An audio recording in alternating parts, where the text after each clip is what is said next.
So these are photos all from the State Library of Victoria. So that's my home state. And we've obviously got an absolutely brilliant maritime history down here in Australia. There were ships coming down here from all over the world for decades, including White Star Line ships. So White Star, being the oceanic steam navigation company, had a service to Australia since way back. I mean, it was one of the original White Star Line before becoming the White Star Line we know it today was, I think, existed purely for services to Australia. This is one of the ships that was designed for White Star's Australia run, and I can't quite see the nameplate, so I forget which one it is. Departing Melbourne. So this is my hometown. I love the way everyone's dressed. Just a sea of hats. I love this stuff. Look at these two lads. So the thing about these photographs is they are absolutely huge, and you can zoom in on a million details. And they're not in chronological order or anything, but I just thought I'd show a couple off, and they could serve as interesting talking points. For example, what's this guy doing? He's just holding up a couple of planks of wood. Don't really know what's going on there. So yeah, this is one of these ships pulling out from the harbour, headed off to the war, and you can see all these troops on the deck and some of these lads. Do you think, what is he holding something? Do you think that looks like a beer or something? This is interesting. This little nondescript box up here. Someone asked me what this is because Olympic had one of these in the First World War on her foremast as well. And I always assumed that it was a secondary lookout position for torpedoes. So you could get two crewmen up there. You can see it's accessible by this temporary ladder here that they've installed. It looks about the height of a railing. Like if you compare it with the crow's nest down here, it's around about the same height, you know? So maybe to give additional view distance for any torpedoes or any warships or anything. So that's a lovely photo, that one. And this is totally different. This is from another world, this photograph. This is a really interesting picture for a couple of reasons. So this is Melbourne in about 1959-ish. This is around about the time that my family came to Australia. And this is the sister to the Strath Naava, which is the ship that carried my family to Australia. So this is Strath Ed. And the way you can tell it's Strath Ed is because they retained this wooden paneling on the bridge here and fitted her with this tall tower just after the bridge. I don't know if you can see this big white block just after the bridge there. And Strath Naava didn't have that. So that was something to do with their radar or like early radar or radio system. Strath Naava didn't have it. You can see how dirty the funnel got. You can see from there. Yeah, that's why ships' funnels were often painted black on top, so that you wouldn't see this. This is a ship that had a nice, golden yellow funnel or a buff funnel, and they, usually painted them black for that reason, so you wouldn't have to constantly maintain it. Forward of this is what I think is a blue funnel line cargo ship at Station Pier in Melbourne. Really interestingly, just down here, so these are corvettes. There's one of these Bathurst-class corvettes preserved on the other side of basically the bay from where this picture is taken. One of those is perfectly preserved. It's called the HMAS Castlemaine, and she's a World War II veteran, and you can walk all over the ship and see how it was built, and it's really, really interesting and worth having a look, because it was built in a similar manner to Oceanliners. She's got, frames, she's been riveted together, she's got triple expansion steam engines that still turn on compressed air. This is actually not the same day, but a different day in the same location. You can tell that Strath Ed, this is Strath Ed again, not the Strath Naava, unfortunately, but you can see that she's actually moored in exactly the same place. But there's a lot more ships. So now we've got a couple of these beautiful old cargo steamers here, cargo liners. They're probably not steamers, sorry, they're probably diesel driven. But in front of Strath Ed, we have one of the Orient Line sisters, be it Orontes or Ormond, they are beautiful. It's just interesting that these two ships, operated by rival companies, built in a similar time and place, but you can see how much more modern Strath Ed looks with her all-white paint scheme compared to the Orient Line ship, which looks a lot older. Even the funnel design just looks a lot older.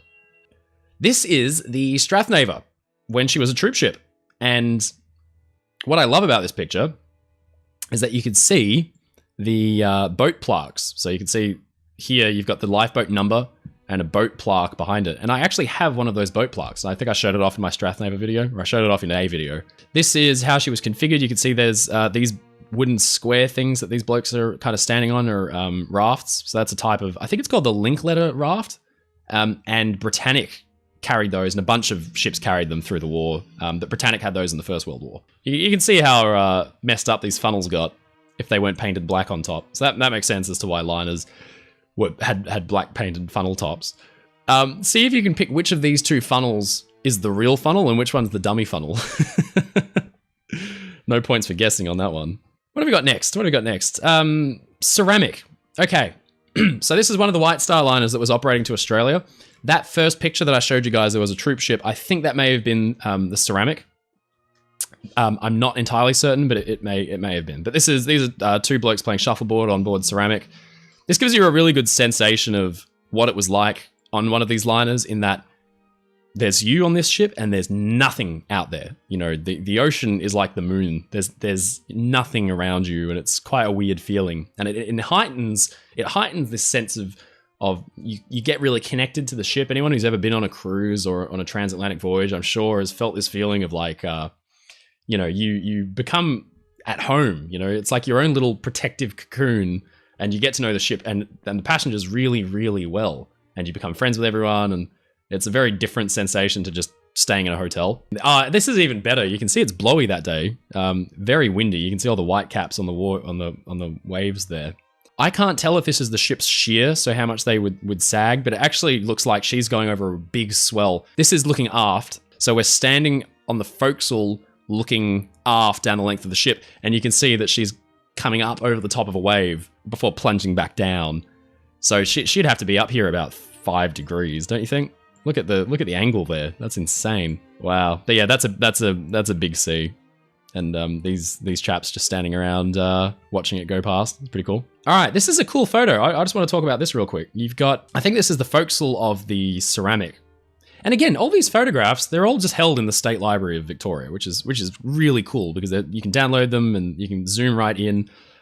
This here, it's really interesting. They're keeping an anchor. So that's a spare stockless anchor on the forecastle deck there. This chap potentially could be a steward with a white jacket, maybe just going for a morning walk. I don't really know what he's doing. But you can see how cluttered these old steamers were, just covered in things. This is the cargo handling deck. So you can see these big derricks up here were used for rigging cargo. That's what these ships were really good at. So this series of ships, I think the Afric and the Ceramic and their sisters, were designed to carry passengers in comfort and a really good standard of luxury at the time to Australia, but also absolutely load them up with cargo. So to really profit off of the voyage. And so that's what all this cargo handling is about. You can make a little extra money, a lot of extra money. And you can just see here, this lifeboat is swung out as an emergency boat. So for a man overboard or a similar situation, Titanic had an emergency cutter for this reason. You can quickly drop that boat down and go and get if anyone's fallen overboard. Hopefully you hear about it in time. But again, just talking about White Star's visual, White Star. This is a beautiful little clipper ship, but I don't know what she is or why she's here. The stern of this ship is interesting. So that style of stern that you see there, it's called the clipper stern. And of course, Edwardian liners like Titanic and Olympic and lots of others featured this style of stern. And, you know, it was named after this type of sailing ship, a clipper ship. And what's interesting is this, you can see the plating, those lines curving up and under the hull. This is called the counter. The stern counter is where all the plating for the ship kind of congregates at the center point. For an illustrator or an artist, absolute hell to try and figure out exactly what's going on. So Ken Marshall is the master at this because he paints these ships by hand with his oil paints, and he gets the plating exactly right as it goes up under the counter. This is the Ceramic. Beautiful. Yeah, this is a lovely shot. So this is a fantastic profile of the Ceramic taken off of Melbourne. And yeah, you can see how utilitarian these ships were. Not at all like White Star Line's offering on the North Atlantic run. You could just see this is still a beautiful ship, and the conditions and for passengers would have been great. And again, with these photographs, they're brilliant. You can zoom right in and just see all of the detail. But yeah, pretty utilitarian. They weren't... I mean, this is probably White Star's equivalent of a Carpathia type ship, you know? But actually a lot grander and bigger than the Carpathia, but that style of ship. But beautiful looking thing, don't you think? They don't make them like this anymore, huh? What else we got here? Brilliant. This is exactly the kind of photograph I wanted to show you guys. She's called the Wanganella, and she was built for operations between Australia and New Zealand. And there's so much here that screams Harland and Wolff that from this particular era, you know, mid-1920s, Harland and Wolff built motor ship. The first thing being the flat funnel tops. So this was a huge Harland and Wolff thing. Traditionally, they'd angled their funnels so that the smoke and the soot would be spewed over the side or the aft of the ship. It looked a little better. They started just cutting them off at the top, just flat, as new. And it was a really unique aesthetic. But Georgic and Britannic, the motor ships had this. These windows, these big double, the huge window body with the top part as well.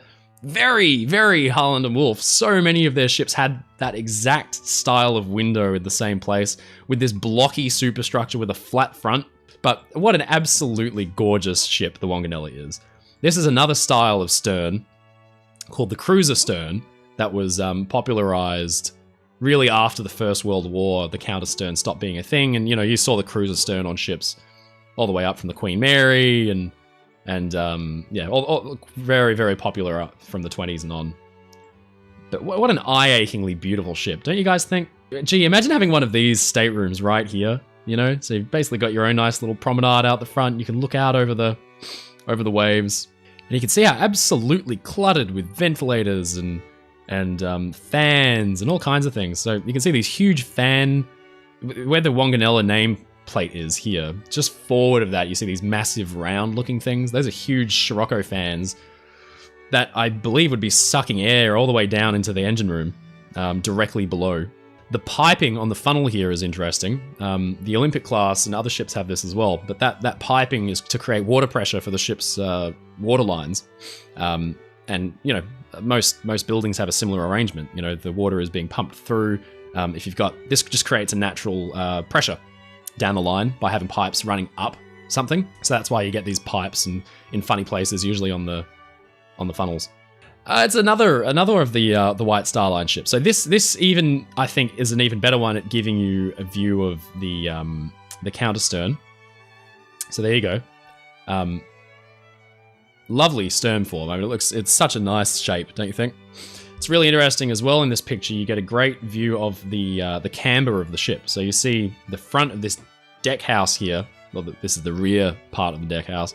You can see it's curving down at its top so that water would actually run down into the scuppers and not congregate on the upper decks. So all of the upper decks of this generation of ship were very heavily curved to prevent. You can see they're all funny angles. Very difficult for modelers. Here, it's interesting. You can see a little platform with a semaphore telegraph on top. So before radio, obviously, there was only a few ways you could communicate with other ships, be it flags or what have you.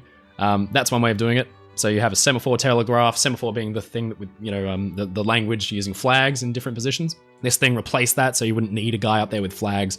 You actually have these the arms on a pole rigged to act in that way, so it was much more visible. You could see it from a long way away. So it'd be operated by someone up there communicating with a ship. They were used a lot during the First World War because often you couldn't break radio silence in case the enemy was listening. So they'd have signal lamps or these semaphore telegraphs to communicate with each other. You can see here, this is the antenna. You can just see the outline of an antenna. You can tell this is an antenna because of this dark patch here, I believe, are the insulators. So the antenna itself obviously is part of the electrical circuit for the wireless, and it's got electricity running through it. So you have to have these insulators so that where it connects to the metal mast, it's then not going to pass that charge into the mast. So the insulators break the circuit so that it doesn't, electrocute anyone. So yeah, she had wireless, but often they were fitted with additional means of communication. So there you go, lovely little photo of what I assume is the ceramic. Or identical sister, I'm not sure.